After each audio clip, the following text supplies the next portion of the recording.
Hi everyone. So today I was in prayer after doing my devotion, okay, and something happened. And I think that whatever I practiced today by the Spirit of God, it will be something that will help all of us if we should practice it as well. So I was in confession, which I learned how to do that or learned to start practicing that from this man called James Kiwala. I'm not sure if I'm pronouncing the name very well, but I think he's called James Kawalia, whatever it is. I don't know, but he talks about confessions, and so doing that has been really helpful. It's freed up my spirit. I was a bit heavy in my chest at some point because you have all of these things bottled up about your past and everything, and you don't even know who to talk to without being judged. But God is the only one that you can talk to freely and not judge, because all of us have fallen short of the glory of God. You are not perfect, I'm not perfect, that person is not perfect, and so we need to voice out to somebody, and you can do freely with God. Okay, so I'll encourage you guys to also do confessions. So I was in confessions, and this one took to a different turn, and I began to practice what we call recognition. Recognition here is my own term, okay? Recognizing that I'm the one to be blamed, not anyone else. Okay, so when you're doing confessions, you're saying things like, oh, I confess my sins, blah blah blah, and you know very well that okay, some of these things are due to generational issues or generational curses or things. If you look in your background, let's say for example, if you're a polygamist, you realize that maybe your forefathers were into that, maybe your parents are also practicing that.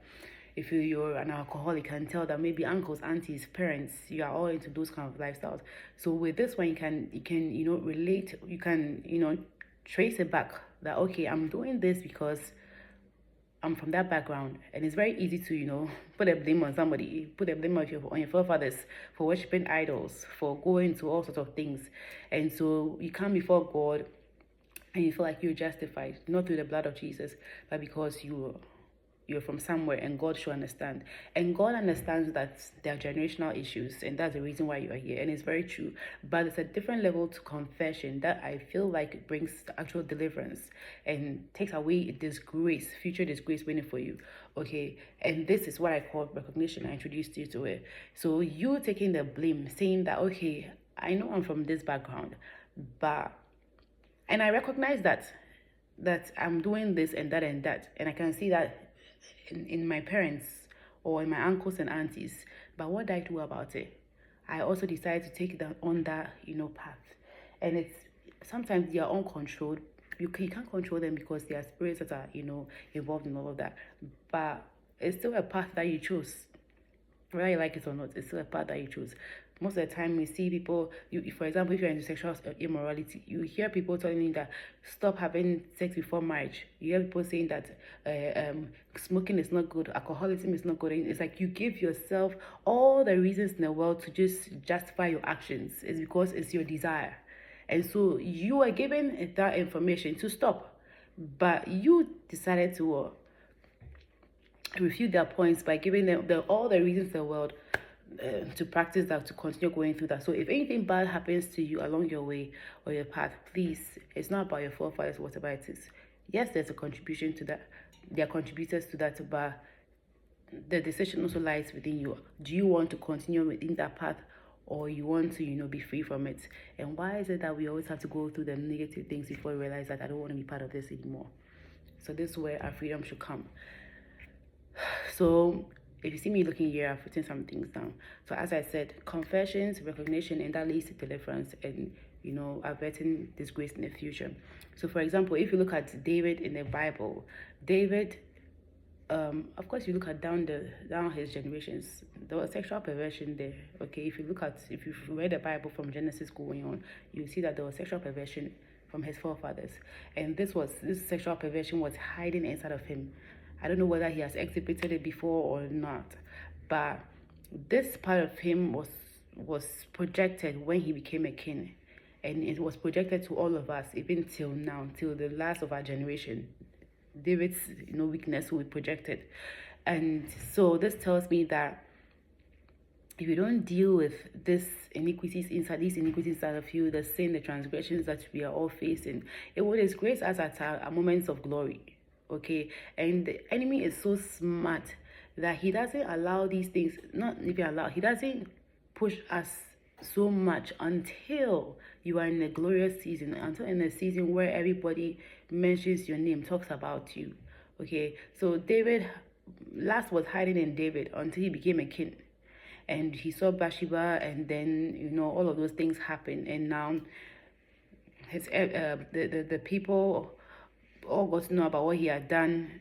Today I got to know what David has done. Those people that are coming after me will get to know what David has done.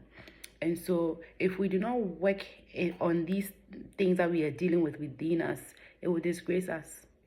Okay, so when I came here to the US like this, there were things that I went through, and as I sit back, I used to say, oh, okay, I see this in my family, that's in my family, all of that, and so I'm compensated, but I just go before God and confess. But today God told me that you got to take responsibility for it. Don't hang the chain around anybody else, because if you don't take responsibility for it and you think you're just confessing, you are likely to make that mistake again, because you have not accepted that I'm at fault. Once you accept that something is your fault, the next thing to do is to work on it. Okay, but if you put it around someone's neck, you don't work on it. You just say, oh, sorry for doing this, for doing that, I'm not going to do that again. But the thing is within you. So when you take a responsibility, you're going to work hard at uprooting that thing from you.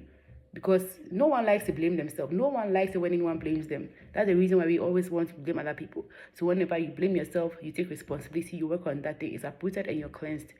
So you can say that, oh, I used to say things like, oh, I was back at home, I had my peace of mind, I had nothing, going on with me or whatever it is. I didn't have to go through all of this and that. So I was always blaming God. You go before God and you're weeping, you're crying, like you're thinking about all those things and all of that. And it doesn't make you see like the goodness of God. And God was reminding me that, look, there's no bad in me. I brought you here for a purpose. I brought you here for a good reason. I had good intentions for you. God put you in that position because he had good intentions for you. God gave you that business because he had good intentions for you. He gave you that marriage because he had good intentions for you. Okay, he didn't put you there to test you and to blow your head. Okay, he didn't put you there to because there's a purpose. God is driving at something with our lives. So he doesn't have time to, be going around with weeping and all of those. He can test you in certain ways. But the distractions that we go through is because we did not deal with whatever that is in us.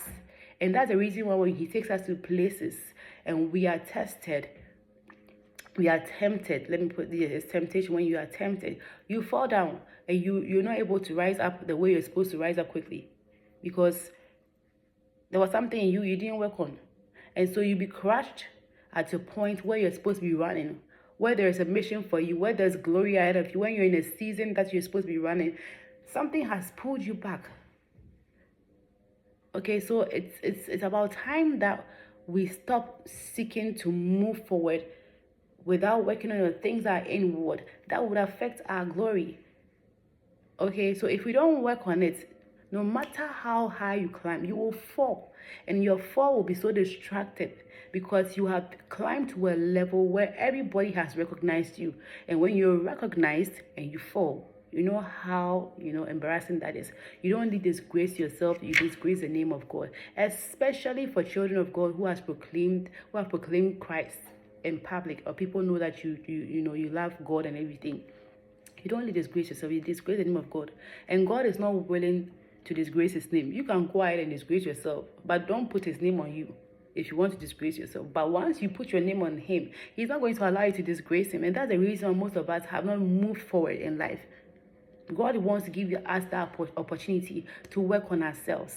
So sit with yourself. No one is with you. No one is coming to tell you this or that. If you feel like you need one or two friends to tell you who you truly are, you can consult them and do that. People that will not judge you, but people that will tell you who you are. And don't feel bad for whatever they say. It's because you are a human being.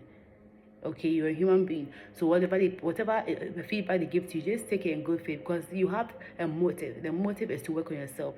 And once you work on yourself, you realize that God will begin to entrust things in your life. He begin to unfold your life for you. He begin to take you to the places where you desire or where you're supposed to be, because he doesn't want you to fall. He doesn't want you to waste your time. He doesn't want you to waste the season. He doesn't want his name to be disgraced and for you also to be disgraced.